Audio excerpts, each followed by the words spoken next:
ಇವತ್ತು ನಮಗೆ super soft ಆಗಿರುವಂತಹ ಸಾಗು ದೋಸೆ ಯಾವ ರೀತಿ ಮಾಡೋದು ಅಂತ ನೋಡೋಣ. ಅದಕ್ಕೋಸ್ಕರ ಒಂದು ಪಾತ್ರೆಗೆ 3 ಕಪ್ ದೋಸೆ ಅಕ್ಕಿಯನ್ನು ತಗೊಂಡಿದ್ದೀನಿ. ಸಾಮಾನ್ಯ ನಾವು ಇಡ್ಲಿ ದೋಸೆ ಎಲ್ಲ ಮಾಡಲಿಕ್ಕೆ ಉಪಯೋಗಿಸುವಂತಹ ದೋಸೆ ಅಕ್ಕಿ ಇದೆ, ಅದು 3 ಕಪ್ ತಗೊಂಡಿದ್ದೀನಿ.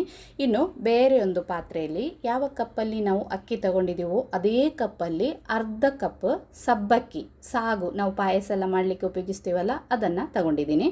ಇನ್ನು ಬೇರೆ ಒಂದು ಪಾತ್ರೆಯಲ್ಲಿ ಒಂದು 3/4 ಚಮಚದಷ್ಟು ಮೆಂತೆ ಕಾಳನ್ನು ಸಹ ತಗೊಂಡಿದ್ದೀನಿ. ಸಣ್ಣ ಚಮಚದಲ್ಲಿ 3/4 ಚಮಚದಷ್ಟು. ಇದು ಮೂರನ್ನು ಬೇರೆ ಬೇರೆ ಚೆನ್ನಾಗಿ ತೊಳೆದು ಬೇಕಾದಷ್ಟು ನೀರು ಹಾಕಿ ಒಂದು 4 ರಿಂದ 5 ಗಂಟೆ ನೆನೆಯಲಿಕ್ಕೆ ಬಿಡಬೇಕು. ಇನ್ನು ನೆನೆಸಿಟ್ಟಿರುವಂತಹ ಅಕ್ಕಿಯನ್ನು ರುಬ್ಬೋಣ. ಫಸ್ಟಿಗೆ ಮಿಕ್ಸಿ ಜಾರಲ್ಲಿ ನೆನೆಸಿಟ್ಟಿರುವಂತಹ ಸಬ್ಬಕ್ಕಿ ಮತ್ತು ಮೆಂತೆ ಕಾಳನ್ನು ರುಬ್ಬಬೇಕು. ಇದನ್ನು ಅಕ್ಕಿ ಜೊತೆಲೇ ಹಾಕಬಾರ್ದು. ಅಕ್ಕಿ ಜೊತೆ ಹಾಕಿದರೆ ಆ ಸಾಗು ನೈಸಾಗಿ ರುಬ್ಬೋದಿಲ್ಲ. ಅದಕ್ಕೋಸ್ಕರ ಇದನ್ನು ಸಪ್ರೇಟಾಗಿ ರುಬ್ಬಬೇಕು. ಸ್ವಲ್ಪ ನೀರು ಹಾಕಿ ತರಿ ಇಲ್ಲದೆ ನೈಸಾಗಿ ರುಬ್ಬಬೇಕು. ರುಬ್ಬಿದ ಹಿಟ್ಟನ್ನು ಬೇರೆ ಪಾತ್ರೆಗೆ ಹಾಕೋಣ. ಇನ್ನು ಅದೇ ಮಿಕ್ಸಿ ಜಾರಲ್ಲಿ ನೆನೆಸಿಟ್ಟಿರುವಂತಹ ಅಕ್ಕಿಯನ್ನು ಸಹ ಹಾಕಿ ಸ್ವಲ್ಪ ನೀರು ಹಾಕಿ ನೈಸಾಗಿ ರುಬ್ಬಬೇಕು. ಜಾಸ್ತಿ ನೀರಾಗಬಾರ್ದು. ನಾವು ದೋಸೆ ಇಡ್ಲಿಗೆಲ್ಲ ಹಿಟ್ಟನ್ನು ರುಬ್ತೀವಲ್ಲ ಆ ಒಂದು ಕನ್ಸಿಸ್ಟೆನ್ಸಿಯಲ್ಲಿ ಇರಬೇಕು. ಚೂರು ಸಹ ತರಿ ಇಲ್ಲದೆ ನೈಸಾಗಿ ರುಬ್ಬಿದ ಹಿಟ್ಟನ್ನು ನಾವು ಫಸ್ಟಿಗೆ ರುಬ್ಬಿಟ್ಟಿದ್ದೀವಲ್ಲ ಸಾಗು ಮತ್ತು ಮೆಂತೆಕಾಳು ಅದರೊಟ್ಟಿಗೆ ಸೇರಿಸಿ ಇನ್ನು ಸ್ವಲ್ಪ ಮಿಕ್ಸಿ ಜಾರನ್ನು ಕ್ಲೀನ್ ಮಾಡಿ ಸ್ವಲ್ಪ ನೀರನ್ನು ಸಹ ಸೇರಿಸಿ ಇದಕ್ಕೆ ಒಂದು ಚಿಟಿಕೆಯಷ್ಟೇ ಈಸ್ಟ್ ಅಥವಾ ಅಡುಗೆ ಸೋಡಾವನ್ನು ಸೇರಿಸಬೇಕು. 1 ಚಮಚ ಸಕ್ಕರೆ, ಸಣ್ಣ ಚಮಚದಲ್ಲಿ 1 ಚಮಚ ಸಕ್ಕರೆ ಮತ್ತು 1 ಚಿಟಿಕೆಯಷ್ಟು ಈಸ್ಟನ್ನು ನಾನು ಸೇರಿಸಿದ್ದೀನಿ.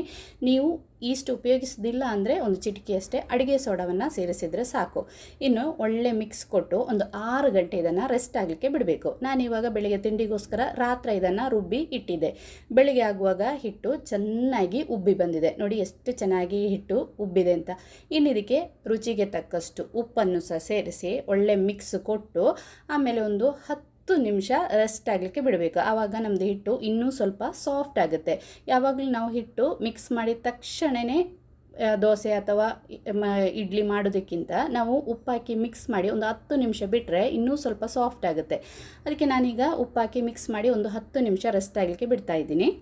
ಇನ್ನು ಕಾವಲಿ ಒಳ್ಳೆ ಬಿಸಿ ಆದ ಮೇಲೆ ಸ್ವಲ್ಪ ತುಪ್ಪ ಅಥವಾ ಎಣ್ಣೆಯನ್ನು ಇದೇ ರೀತಿ ಸವರಿ ಆಮೇಲೆ ನಾವು ಸ್ಟವನ್ನು ಮೀಡಿಯಮ್ ಫ್ಲೇಮಲ್ಲಿ ಇಟ್ಕೋಬೇಕು.